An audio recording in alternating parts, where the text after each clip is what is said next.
arte, o que é, o que é? É preconceito, o que é, o que é? Falta de respeito, o que é, o que é? Isso é música, o que é, o que é? Isso é arte, o que é, o que é? É preconceito, o que é, o que é? Falta de respeito, o que é?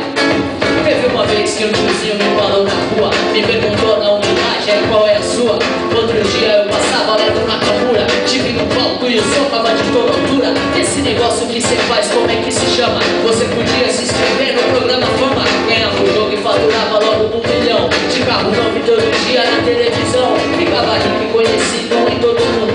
Ao menos ia aparecer, menos vagabundo. Calado e quieto eu ouvia o tiozinho falar, na florenagem deixei ele se manifestar.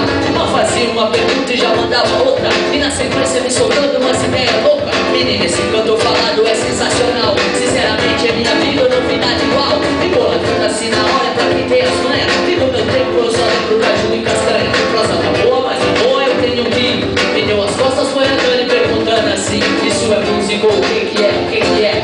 Isso é arte, o que é, o que é? É preconceito, o que é, o que é? Falta de respeito, o que é, o que é? Isso é música, o que é, o que é? Isso é arte, o que é, o que é? É preconceito, o que é, o que é? Falta de respeito, o que é, o que é? Isso é a banca chegando.